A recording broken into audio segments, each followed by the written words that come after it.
sur cette loi de programmation des finances publiques, dont j'ai cru voir dans un article la crainte du gouvernement qu'elle ne soit pas majoritaire et qu'un seul 49.3 peut être adopté sur un LFP, celle-ci pourrait pas. Alors, moi, elle me pose problème pour deux raisons. La première, c'est, j'allais dire, sur la question des prévisions. Globalement, elle reprend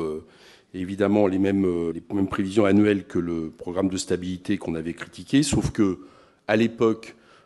quand le gouvernement pensait qu'il y aurait 1,4% de croissance en 2023 et 3,2% d'inflation et que nous avions été nombreux à dire que tout ça était trop optimiste, ça a été rectifié depuis, on en est à 1 et 4,2%.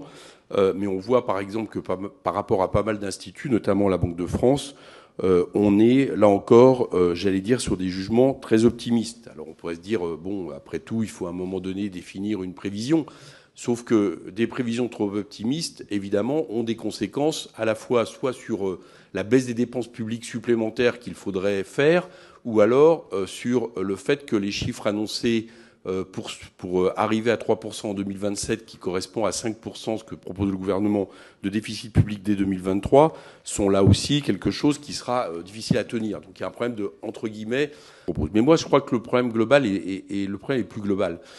c'est que, au fond, après la question du Covid, on nous propose de revenir dans les 5 ans à venir à une espèce de normalité qui est le retour à une politique de l'offre et de la compétitivité, après que pendant le Covid, comme très souvent d'ailleurs ça se passe lors des crises, le système néolibéral a dû finalement emprunter à des politiques de demande le fait d'essayer de passer la crise, qui a été d'autant plus dure que les baisses de dépenses publiques, notamment en termes de santé, ont mis les hôpitaux dans l'état où on est. C'est-à-dire qu'à chaque fois qu'il y a une crise, le système néolibéral doit abandonner finalement ces politiques d'offre et de compétitivité parce qu'on voit que ça ne tient pas la rampe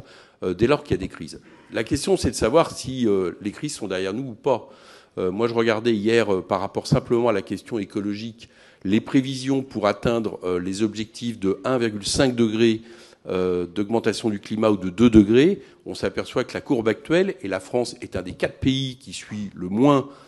qui est le moins bien noté, je dirais, avec notamment les États-Unis quant à la baisse de production de gaz à effet de serre. On s'aperçoit que pour atteindre simplement même 1,5 degré, il va falloir un effort absolument colossal dans les années à venir, alors que pour l'instant, nous ne sommes pas du tout sur cette courbe. Donc moi, je crois que la question de l'urgence et donc des investissements nécessaires de l'État pour la bifurcation écologique, je pourrais aussi parler de la question sociale, est devant nous. Et je ne crois pas dans ces cas-là qu'il soit raisonnable de se refixer comme cap le fait qui est toujours le même. Il faut atteindre 3% de déficit, c'est la règle absolue qu'on se fixe. Et pour atteindre 3% de déficit, on baisse des recettes, c'est-à-dire des impôts. Et donc la seule solution, c'est de baisser des dépenses publiques qui rendra encore plus la puissance publique incapable d'aborder ces crises ou même simplement de les réparer. Donc c'est pour ça que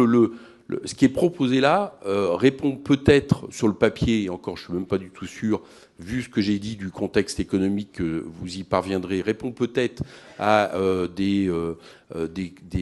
codes, des règles de la politique néolibérale, mais il répond pas aux besoins et à l'intérêt général qui passerait au contraire par le fait d'avoir un État capable et des puissances publiques capables d'intervenir. Voilà pourquoi, à mon avis, c'est quelque chose qui non seulement économiquement ne tient pas la route, mais en plus, surtout, ne tient pas la route par rapport à ce qu'il faudrait faire dans les années à venir.